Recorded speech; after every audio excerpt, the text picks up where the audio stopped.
now.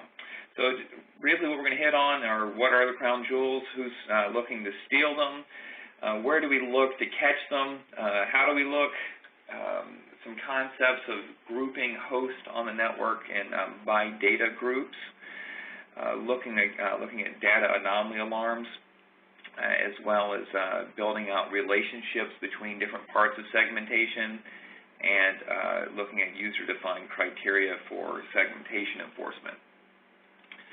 So when I say crown jewels in this talk, it just means the data that is important to an organization to protect. In PCI, we're talking about cardholder data largely. Healthcare has become a big target in recent months, and patient records are selling well on the black market, so patient records can be crown jewels. Trade secrets in manufacturing particularly, the things that make an organization unique, whether it's designs, proprietary financial information, any of that trade secret information. Competitive M&A data is also becoming a big target as far as what organizations are looking to acquire or merge with other organizations. That is of great financial value, particularly when used illegally in stock fraud. Employee data, which has a lot of the rich information that can be used in identity theft that we also see in HIPAA or patient records. That's also being targeted. And then in corporate America, where we have state secrets, those are being targeted as well. So defense contractors, as well as government agencies and non-government organizations. So the reason, a couple of the reasons anyway, this list isn't exhaustive, but why are those crown jewels being targeted for theft? Criminals generally just want to make money. That's their primary focus. So cardholder data is selling on the black market for somewhere between $4 and $12 a card, depending on what type of card it is and how much information is connected to that card. Patient records are actually selling for close to $50 in many places, or in some places. And that's because a criminal with information from a patient record can build an entire identity theft against that patient as far as taking out loans. They can also do insurance fraud against those records as well, making fake claims and so forth. Activists also want to steal really anything so they can post on the internet to shame or embarrass their target. So we see that from time to time.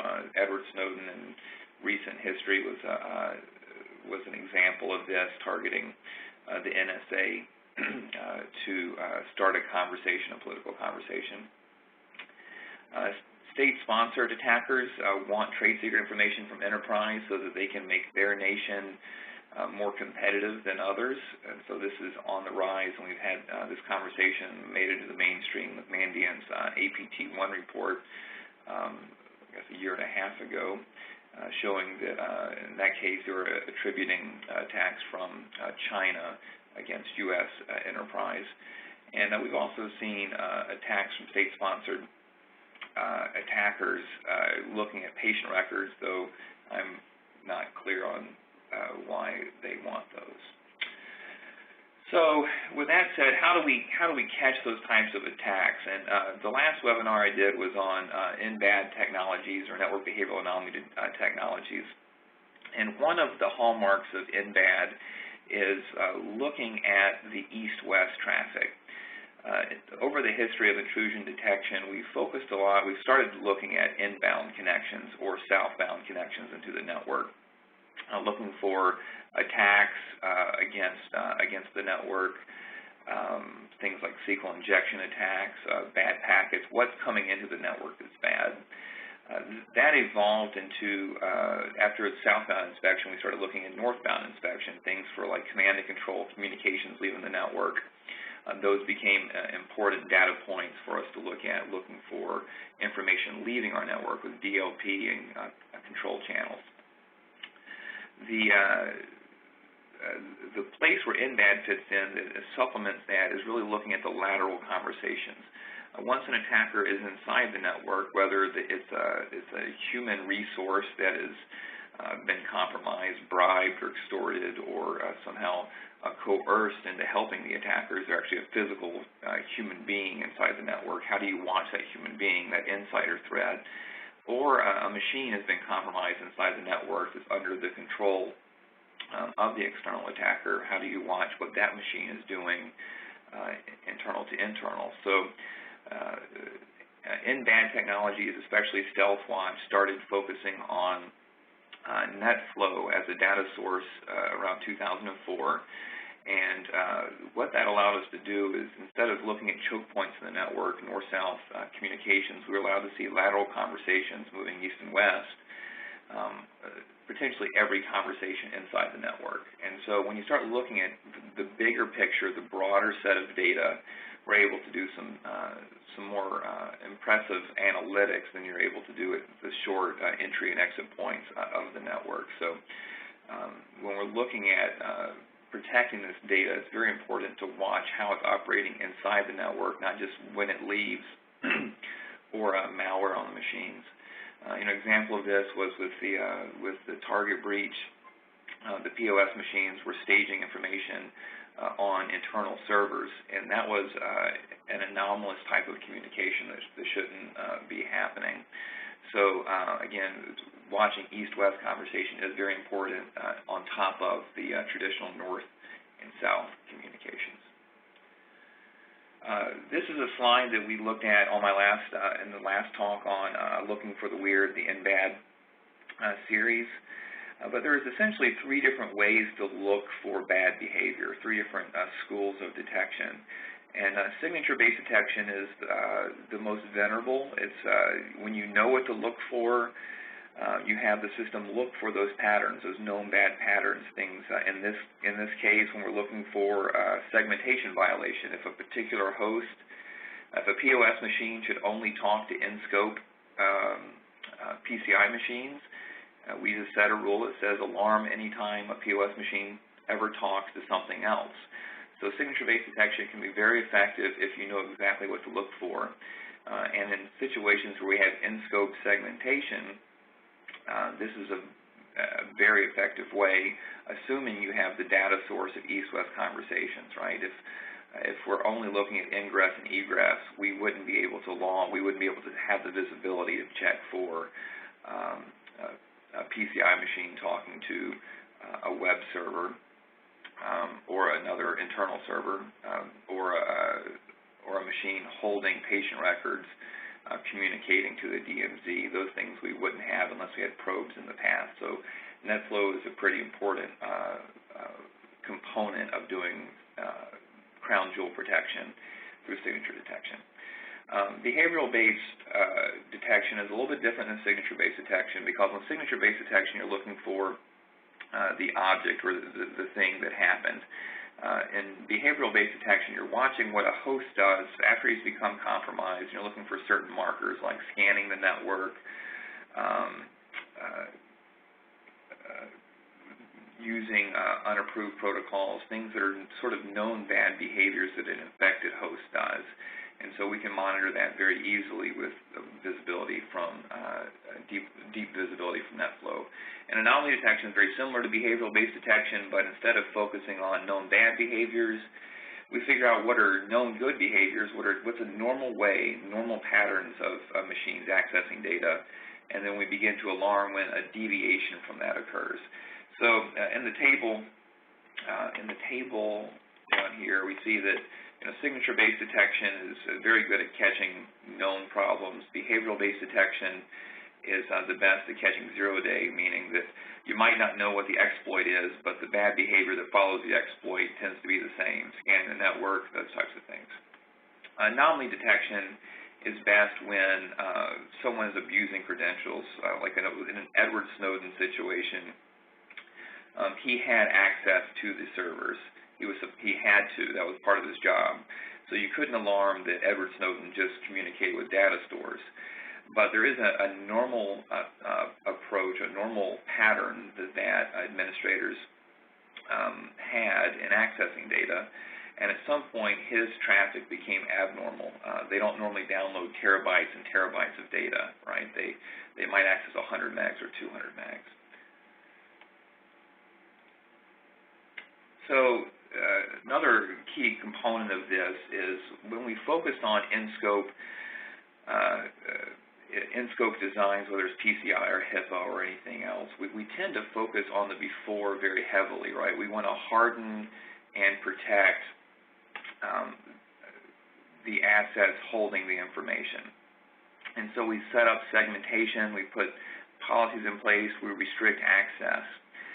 And these are very important components that need to happen. And so, Stealthwatch doesn't fit into this piece. The part that we fit into are the during and after components of monitoring. If you were on my Looking for the Weird webinar, we discussed a particular event where a healthcare provider had petabytes and petabytes of patient records in what they called mainframes, which were just big data stores. And they had set up very tight segmentation so that information could not be accessed anywhere except for a couple of secure segments on the network. But they noticed that data was leaving those protected servers for a foreign attacker. They were actually leaving the entire network and going overseas. And when we looked at that, the reason we were able to catch that was through the monitoring of the segmentation. We were able to see that the segmentation was breaking down. The way the attacker was able to make that happen was stealing credentials from an administrator and using those credentials to change routes inside the network to provide a way of getting the data out. So again, it is very important to enforce, segment, harden those devices that have the information, but it's also very important during the breach to catch it, so that you can shut down, in that case, the routes that were being set up. And then afterwards, we need to use that data to figure out a better strategy. In the case of that particular organization, they ended up moving to a two-factor authentication to assist in or to reduce the chances of that same type of attack being successful in the future. So inside of Stealthwatch, there's a concept of host groups. In NBAD, we sometimes call this enclaving, but the deployment inside of Stealthwatch is the use of what are called host groups. And so we classify hosts by different slices. Sometimes we do by application, other times we might do by function. By function being the most common one because email servers tend to act like email servers, and so we'll group together all the email servers. But in the case of protecting data, what we do is we create a by data tree, and inside that by data tree we set up different categories. So if we have HIPAA data, we create one called HIPAA. And there might be a subcategory for this. It might be the actual patient records, the docs on the patients, or it may be the X-ray data. But anyway, we group together specific data sets.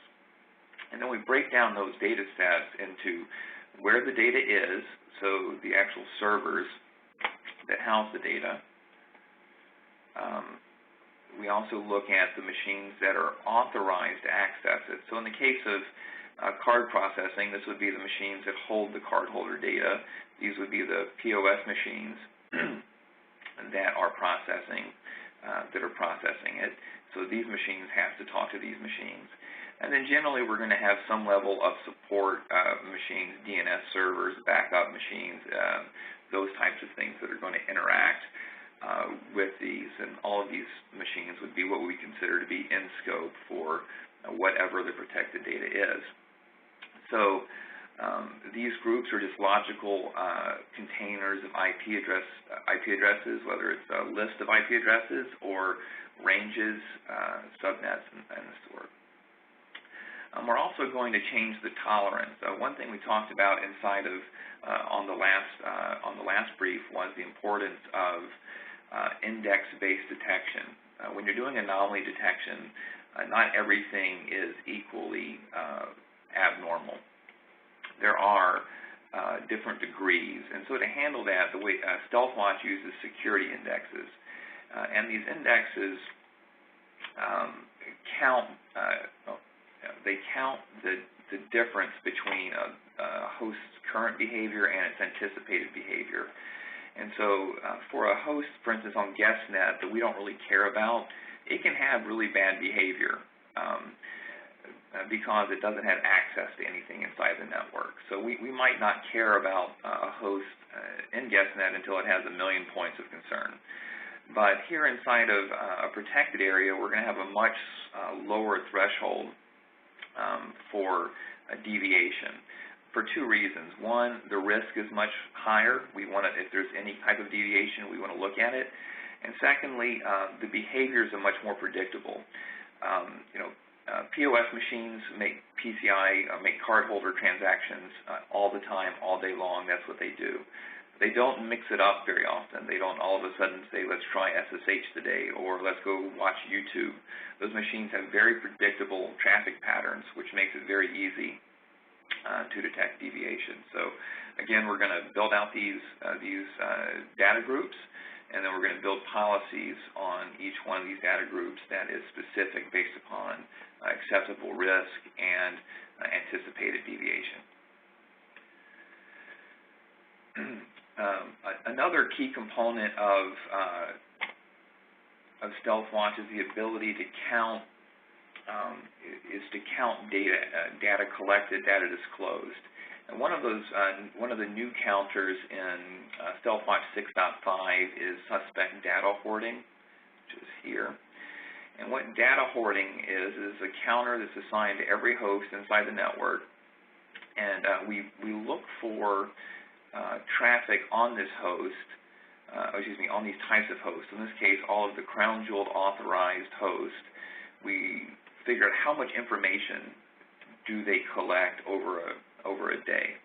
And so that number, may be 10 megs, might be 100 megs, but there's some normal for these types of hosts.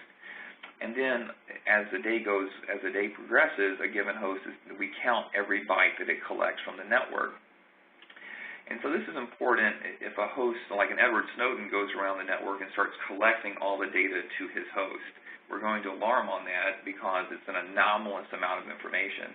It's not that he can't make connections to the data stores, but it's important that he not make collect too much data, right? There's an acceptable amount, and then there's an excessive or anomalous amount. So StealthWatch counts that in what's called suspect data hoarding. Target data hoarding is the corollary to suspect data hoarding, which means we count how much data is leaving a server. So if many computers inside the network have become compromised and start collectively downloading that data, we're going to catch that through target data hoarding events. We're also going to look at total traffic, which is the amount of information across a relationship, how much information goes between all of the POS machines and the cardholder, or between all. At Lancope, we develop software, so we have engineers that are accessing our source code, but it should be a small amount throughout a given period of a day, not all of the source code, not megabytes and megabytes of data transferred. We also look at suspect data loss, which is really the last part of the kill chain, and that's when data leaves the network or leaves the network altogether. So we want to count every host, what is the normal amount of information to send out of the network, and alert when there's a deviation from that. Inside of StealthWatch, we have the ability to create relationship maps. So if you remember a couple of slides back, we had these 3 groups. We had the data, we had the host authorized to access that data, and then we have the supporting services as well. So these groups are all just logical grouping of IP space, and then we draw these relationship lines between each one. Now, some of these lines should always say dark, right? There should never be transfers between the crown jewel data and the internet. That shouldn't happen. So we're going to monitor every conversation between these hosts, between these types of hosts, and alert anytime that there is any data disclosed between the crown jewels and the internet. This is a segmentation violation, so we can use signature-based detection to say, if we ever see traffic go here, we need to alert. Same thing on the authorized machine. Shouldn't be making connections to the internet, nor should the support machines. There will be traffic between the crown jewel data and the authorized. There will be data transfer between the support machines as well. So these three links will always, will have data because it's necessary to do business. But that doesn't mean anything goes on these links. It's very important that we baseline what do normal traffic patterns look like between the crown jewel authorized machines, the processing machines, and the data, so that if we have an Edward Snowden type of event, we can alert on that. So again, it's a logical approach to monitoring segmentation. And speaking on the custom events, new to StealthWatch 6.5 is the ability to create our own custom events. And so what we're able to say is anytime a host communicates with a host it shouldn't be communicating with, let us know. And this is an evolution of what was once called the host lock violation. And in this, we have additional fields like byte counts and things that we weren't able to do with a host lock violation, but allows us to alarm very clearly when segmentation violations occur, as with the healthcare example that I spoke on earlier. All right, so I'm going to do a little bit of the demo. I'm still having some trouble here we're trying to resolve, but I can demo some of the config. So let's pull up. Share desktop number 1, 2.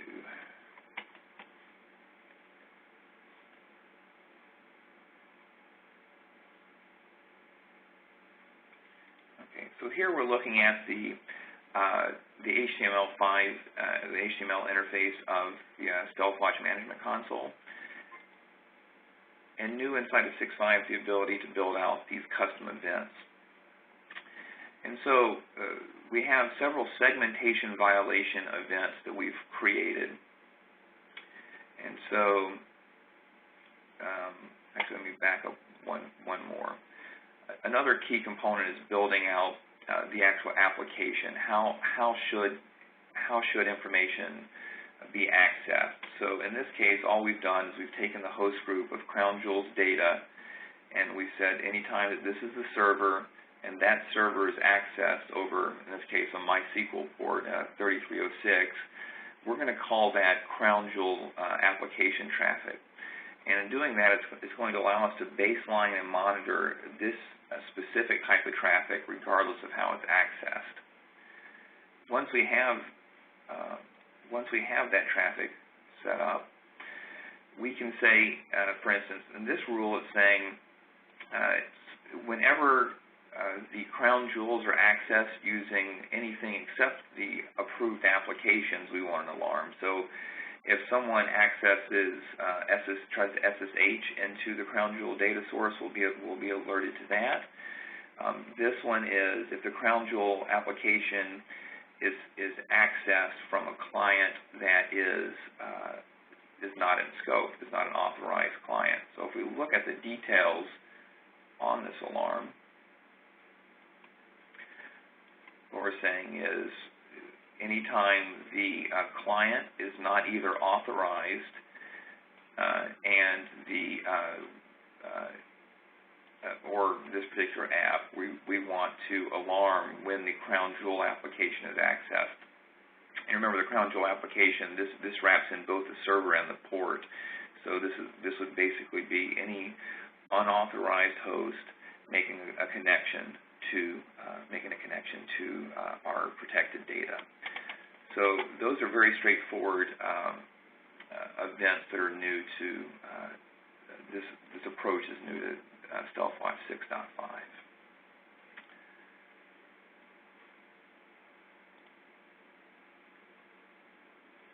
come back to the dashboard, we'll notice that one of the events here is, let me pop this out, is segmentation violation somewhere in here. But we can go in and dig into those alerts via the Java GUI as well. So let me stop sharing this for a second and come back. So the events, and I apologize for demo sort of coming off the hooks here, but so what we end up getting are alarms like this. A segmentation violation from an internal host, meaning one of these guys communicating over this link is what this event means, that the segmentation violation to an invalid server. The in-scope machine is communicating with an out-of-scope server. And so this could be someone outside the network, or it could be, for instance, in the case of the target breach, an internal server that's an OK server, but it's not in scope and shouldn't be receiving data from the POS machine. So this is how we would represent that.